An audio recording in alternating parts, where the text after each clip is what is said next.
एक किताब को 10 बार पढ़ लिया है लेकिन जब एग्जामिनेशन हॉल में गए हो तो भूल गए हो। हम में से ज़्यादातर लोगों के साथ ये होता है, क्यों होता है उसके बारे में बातें करेंगे। फिर मैं आपको 5 मेथड बताने वाला हूं जो एक्टिव रिकॉल में आप कर सकते हैं अगर आपको याद करना है। दोस्तों, मेरा नाम है डॉक्टर संदीप, मैंने पीएचडी करा है जेएनयू से, और मैं आज आपको बताने वाला हूं एक्टिव रिकॉल को प्रैक्टिकल तरीके से आप कैसे कर सकते हैं ताकि आपको ज़्यादा बेहतर याद हो। दोस्तों, हमने ऑलरेडी एक्टिव रिकॉल के बारे में बातें कर रखी है, तो आपका ब्रेन कैसे ऑपरेट करता है उसके बारे में बातें करते हैं। 1885 में एक स्टडी होती है फॉरगेटिंग कर्व के बारे में कि आपका ब्रेन कैसे चीज़ों को याद रखता है। तो वो ये है कि भाई आज आपने कोई बात पढ़ी, वो आपके दिमाग में थोड़े दिन रहेगी, धीरे धीरे करके आपका ब्रेन उसको भूलना चालू कर देता है। लेकिन इस बात को रोकने का एक तरीका है जिसे हम बोलते हैं अपने ब्रेन को स्ट्रगल कराना। मतलब कोई भी काम जो ब्रेन ज्यादा स्ट्रगल से करेगा वो ज्यादा देर याद रहेगा। और इसी तरीके की वजह से आपको ज्यादातर चीजें याद नहीं रहती, क्योंकि आप लोग क्या करते हैं, कोई भी किताब उठाते हैं, उसको एक बार पढ़ते हैं, उसको 2 बार पढ़ते हैं, 3 बार पढ़ते हैं, अंडरलाइन करते हैं, हाईलाइट करते हैं, नोट बनाते रहते हैं, लेकिन कभी भी अपने दिमाग पे जोर नहीं डालने देते। कोई भी ऐसा काम नहीं करते जहां पे आप अपने दिमाग को फोर्स कर रहे हो कि यार इसको याद करके लाओ, याद करके लाओ। जैसे घर में एक सिंपल सा एग्जांपल लेने की कोशिश करते हैं कि आपने घर में कोई सामान लाके रख दिया। भी आप घर पे कोई सामान लाते हैं तो मम्मी पापा लोगों को देते होंगे, वो लोग सामान कहीं रखते हैं, मतलब कोई पर्टिकुलर सामान है तो कहीं रहेगा, हल्दी है तो कहीं, ये रखने की कोशिश करते हैं। तो जब जरूरत पड़ती है तो जो इंसान रेगुलर काम करता है उसको तो वो मिल जाता है, लेकिन आपको नहीं मिलता। सेम ब्रेन के साथ भी है। ब्रेन को आप कोई भी इंफॉर्मेशन देते हैं, वो उसको इनकोड करता है, उसको स्टोर करता है, जब आपको जरूरत होती है लाके दे देता है। तो वो एक पाथवे बना देता है कि यार आपने मांगा है, आपको दिया है, लेकिन उसकी प्रैक्टिस होनी चाहिए, और वहीं पे एक्टिव रिकॉल काम करता है। तो मैंने आपको ऑलरेडी बता दिया है कि एक्टिव रिकॉल बहुत इंपॉर्टेंट है। कोई किताब 4 बार आप पढ़ते हैं, ये एक्सपेरिमेंट हुआ है कि कोई किताब अगर आप 4 बार पढ़ते हैं और दूसरा इंसान है जो एक बार पढ़ता है, दूसरी बार उसको रिकॉल करने की कोशिश करता है, ज्यादातर चांस है कि वो ज्यादा बेहतर स्कोर करेगा, क्योंकि आपने अपने ब्रेन को एक पाथवे दे दिया है कि अरे वाला सामान इस रास्ते से जाओगे वहां से मिल जाएगा। तो आप रास्ता बनाने लग जाते हैं स्ट्रगल कर करके। कोशिश करो, जैसे आप घर का रास्ता है, कहीं जाने की कोशिश करते हैं, ट्रैक करने की कोशिश करते हैं, तो जो काम आप स्ट्रगल से करेंगे वो ज्यादा याद रहेगा। ऐसे ब्रेन आपका वर्क करता है। ये बातें तो हम में से बहुत लोगों को पता होगी कि एक्टिव रिकॉल होता है, जो एक बेहतरीन तरीका है, बेस्ट मेथड है, मैंने ऑलरेडी वीडियो बना रखा है। अब अगर आपको करना है उस काम को तो आप कैसे कर पाएंगे। सपोज करते हैं कि मैं आज कुछ पढ़ने वाला हूं, मान लेता हूं कि मैं इंडियन पॉलिटी का पहला चैप्टर पढ़ने वाला हूं, जो कि है कि भारत का संविधान कैसे बना। मान लेते हैं, मतलब मानने के लिए मैंने बोला हुआ है। अब इसको मैंने आज पढ़ लिया है। अब मेरे पास 2 रास्ते हैं कि कल मैं इसको जाऊं, रिवाइज करूं, परसों रिवाइज करूं, बार बार इसको मैं पढ़ूं, रटने की कोशिश करूं। लेकिन मैं दूसरा तरीका अपनाऊंगा। दूसरा तरीका है कि मान लो कि आज मैंने इसको पढ़ा, वो पढ़ने के बाद शाम को मैं एक पेज लेता हूं, एक ब्लैंक पेज लाऊंगा। उस ब्लैंक पेज में मैंने मान लो कि यहाँ से 10-15 पॉइंट पढ़े हैं कि संविधान सभा का निर्माण कैसा हुआ, पहला इंसान कौन था जिसने ये बताने की कोशिश करी, कितना टाइम लगा, कौन कौन से कमेटीज थी, ड्राफ्टिंग कमेटी, मतलब बहुत सारी चीजें मैंने पढ़ी है ना। अब मैं पेज लूंगा, उसमें नोट डाउन करने की कोशिश करूंगा, उस ब्लैंक पेज लूंगा, उसमें लिखने की कोशिश करूंगा कि ये पढ़ा, ये पढ़ा, ये पढ़ा, और सारी चीजें मैं नोट डाउन करने की कोशिश करूंगा। ये 2 तरीके से हो सकता है। एक सिस्टमेटिक तरीका है कि शुरुआत में क्या पढ़ा, उसके बाद क्या आया, उसके बाद क्या आया, उसके बाद क्या आया, ये नोट डाउन करने की पूरी कोशिश कर देता हूं। या तो दूसरा तरीका है ब्लैंक पेज में ब्लर्टिंग करने का कि ये भी पढ़ा था, ये भी पढ़ा था, ये भी पढ़ा था, जो भी आ रहा है दिमाग में सब उसमें लिख दिया। ये पता चला कि ड्राफ्टिंग कमेटी चेयर में जितने फैक्ट्स मैंने पढ़े थे सारे मैंने उसमें लिख दिए। सुनने में बड़ा अजीब लग रहा होगा कि यार क्या आप सर पेज वेस्ट करा रहे हो, लेकिन ये बहुत इफेक्टिव है, इसको करने की कोशिश करना। सुबह मैंने जो पढ़ा है, शाम को मुझे आके उसको ब्लर्ट करना है, उसको एक पेज लेना है, उसमें लिखना है। 2 तरीके से लिख सकते हो, एक सीक्वेंस वाइज लिख सकते हो अगर आप याद कर पाते हो, नहीं तो जो भी आ रहा है, जो भी आ रहा है सब जाके वहां पे डाल दो। आप जैसे डंप नहीं करते कि ब्लर्ट कर रहे हैं, जो भी करना है लिख दिया, लिख दिया पूरा का पूरा। उसके बाद क्या कर रहे हैं आपको, उसके बाद फिर उस पेज को कंपेयर करना है जो आपने पहले पढ़ा था। अब जब आप कंपेयर करने की कोशिश करेंगे तो अपने दिमाग पे जोर डालने की कोशिश कर रहे हैं। आप जब याद करने की कोशिश कर रहे थे कि क्या क्या पढ़ा है, तब भी आप दिमाग पे जोर डाल रहे थे, और अभी आप कंपेयर करोगे कि यार वहां से मैंने पढ़ा था कि ड्राफ्टिंग कमेटी के चेयरमैन बाबा साहब थे, यहाँ पे मैंने कुछ और लिखा हुआ है, एडवाइजर कौन थे उनको मैं भूल गया, या इस वाली कमेटी के अध्यक्ष कौन थे वो मैं भूल गया, कैबिनेट मिशन से बना था, क्रिस्प मिशन से बना था, इसमें मैं कंफ्यूज कर गया। तो आपके पास कंपैरिजन का एक जोन है। तो एक पेज वो है जो आपने लगा कि आपने क्या क्या याद करा है उसको लिखने की कोशिश करी, और एक जो आपका ओरिजिनल वर्जन है। अब दोनों को आप कंपेयर करेंगे और उसका जो गैप है, अब जो जो बातें आपको लग रही हैं कि आपने मिस कर दी, उनको फिर से नोट डाउन करना है। और ये रेगुलर 2-3 बार आप कर सकते हैं अगर आपका मन कर रहा है। बहुत इफेक्टिव तरीका है और इसको करने की कोशिश करो। तो ये पेज लेना है और लिखना है और चेक करना है। बहुत बार आज आपने पढ़ा तो कल भी आप कर सकते हैं, लेकिन कल आप करेंगे तो आपकी ज्यादा गलती हो जाएगी, आपका कॉन्फिडेंस थोड़ा सा डाउन हो जाएगा। ये बहुत ज्यादा टाइम डिमांड करता है, मतलब जितना आप पढ़ लेंगे, मतलब अगर आप 1 घंटा लगाते हैं पढ़ने में, 10 मिनट लगेगा री रीडिंग करने में, लेकिन इसको करने में शायद 1 घंटा लग जाए। लेकिन मैं ये गारंटी करता हूं कि अगर आप एक बार इसको करने की कोशिश करते हैं, ज्यादातर चांस है कि आपको याद रहने वाला है।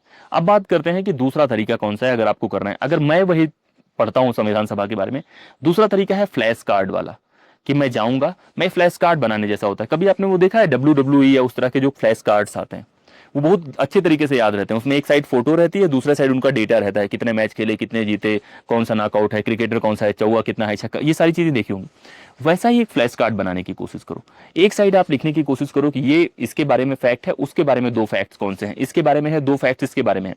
तो उसमें एक साइड आपका सवाल होगा, दूसरा साइड आपका जवाब होगा। तो जो भी मैं पढ़ के गया हूं कि शुरुआत कब हुई, एम एन रॉय ने कब कहा, कांग्रेस ने कब कहा, नेहरू रिपोर्ट क्या है, तो एक साइड में लिखूंगा, मान लो कि मैंने हेडिंग डाला नेहरू रिपोर्ट, फिर उसके बाद में फैक्ट लिखने की कोशिश करूंगा, किस ईयर की बात है, अध्यक्ष कौन थे, सेक्रेटरी कौन थे, जिन्ना ने कैसे अपोज करा, वो सारी बातें जितनी मुझे आती मैं लिखने की कोशिश करूंगा। तो फ्लैश कार्ड बनाने का जो मेरा तरीका है वो ये है कि बिना देखे हुए मैं बनाने की कोशिश कर रहा हूं। तो ये भी कहीं ना कहीं उसी का एक तरीका है, लेकिन ये कलर्ड तरीका हो सकता है कि आप कलर्ड नोट्स में कन्वर्ट करने की कोशिश कर रहे हैं, उसको जोट डाउन करने की कोशिश कर रहे हैं, फिर याद करने की कोशिश कर रहे हैं। तो ये भी बहुत अच्छा मेथड हो सकता है अगर आपको याद करना। अब ये तरीके आपको बहुत मेहनत वाले लग सकते हैं, इसी वजह से मैं कह रहा हूं कि ये एक्टिव रिकॉल है, ये पैसिव रीडिंग नहीं है। पैसिव में क्या होता है, आप अंडरलाइन करते हैं, आप हाईलाइट करते हैं, नोट्स मिल गया उसको फिर से राउट डाउन कर दिया। नोट्स की दुकान नहीं खोलनी है आप लोगों को, आप लोग को पढ़ना है। तो एक तरीका मैंने बताया ब्लैंक पेज वाला, उसको 2 तरीके से आप यूज कर सकते हैं। फ्लैश कार्ड वाला दूसरा तरीका हो गया जो आप यूज करते हैं, थोड़ा सा कॉम्प्लेक्स है लेकिन ये वर्क करता है। मैं यूज करता हूं इसको पॉलिटिकल साइंस में थिंकर्स याद करने के लिए। बहुत बार मैं एआई से उस तरह से कलर्ड नोट्स बना के उनको टिक करने की कोशिश करता हूं, लेकिन ये इफेक्टिव होता है, ये बताने की कोशिश कर रहा हूं। उसके बाद आता है तीसरा तरीका। तीसरा तरीका बहुत अच्छा और बहुत बेहतरीन तरीका है, मैं बहुत पसंद करता हूं। तीसरा तरीका है कि कोई भी टॉपिक आपने पढ़ लिया, अब आपको इसको एक्सप्लेन करना है किसी को। मान लेते हैं कि कोई 10 साल का बच्चा है जिसको आपको कन्विंस करना है कि यार भारत में संविधान सभा बनी थी। अब 10 साल के बच्चे को आप कैसे समझाओगे? 10 साल के बच्चे को आप बताओगे कि यार जैसे तुम बाहर गेम खेलते हो वैसे हमारा संविधान जब बन रहा था तो हम लोगों ने नियम बनाए थे। फिर उसको पूरा इतिहास बताओगे, फिर उसको कैसे किसने आइडिया दिया, कैसे ब्रिटिश स्क्रिप्ट आता है, अगस्त ऑफर आता है, कैबिनेट आता, वो सारी कहानियां बताने की कोशिश करो। अब एक बार जब आप कहानियां बताने की कोशिश करो, सपोज करो कि मैं अभी पढ़ रहा हूं, ये अभी 1 घंटे 3 घंटे पहले मैंने पढ़ा है और अब मैं आपको पढ़ाने की कोशिश कर रहा हूं, तो उसमें क्या होगा कि मैं बहुत सारे पॉइंट्स तो पढ़ाऊंगा लेकिन कुछ पॉइंट मिस भी कर जाऊंगा।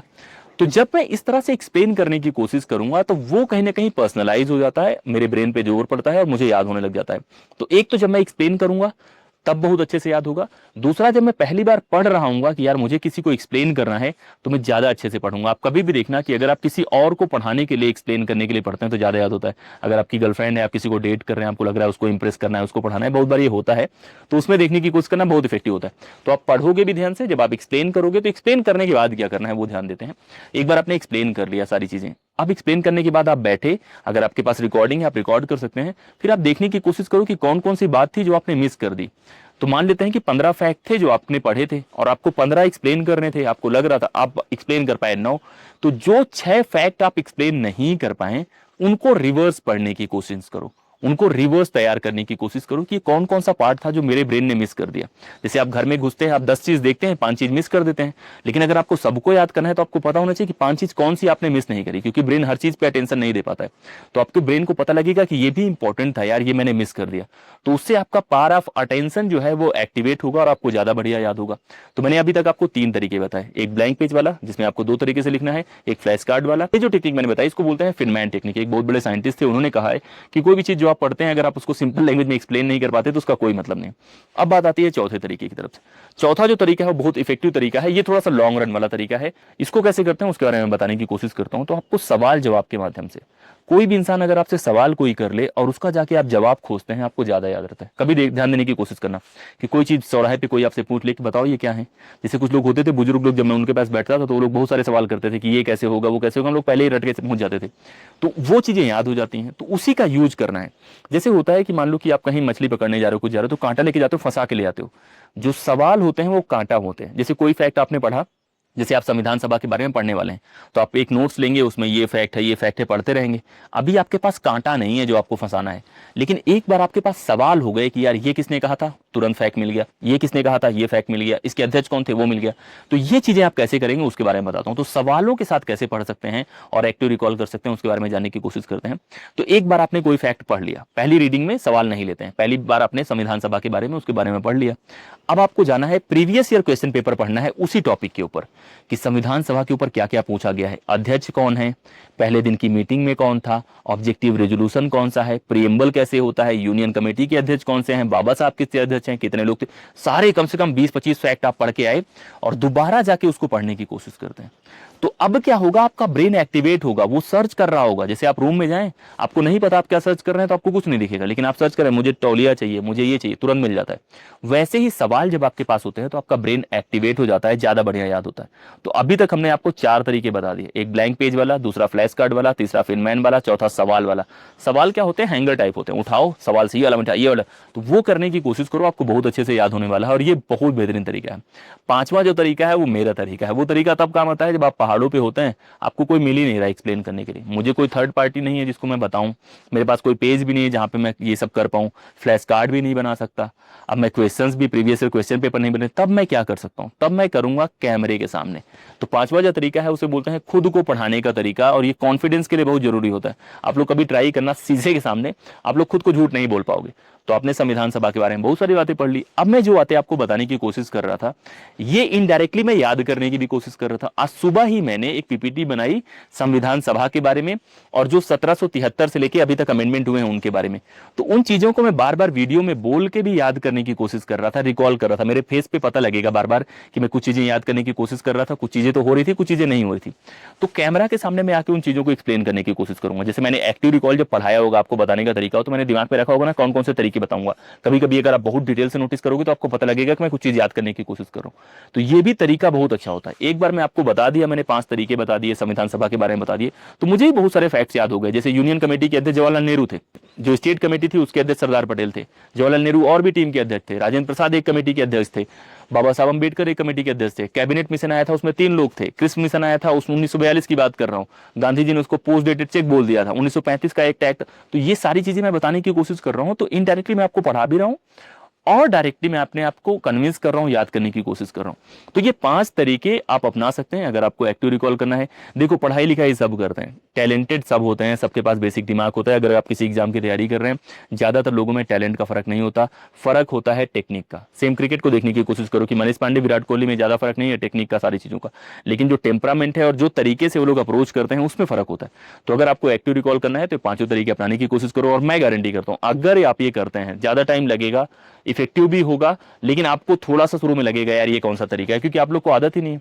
और जब आपकी नई आदत नहीं है तो आपको नया रिजल्ट कैसे मिलेगा। अभी तक आप फेल करते आए हो, आपके परसेंटेज कम आते रहे, तो नया तरीका ट्राई कर सकते हो यार। इनर्सिया से बाहर निकलो, जो नए तरीके बताने की कोशिश करो उनको ट्राई करो। ब्लैंक पेज वाला आसान है, एक्सप्लेन करने वाला और भी आसान है, तो जो आपको आसान लग रहा है ट्राई करो, लेकिन जो जितना टफ है उतना याद होगा।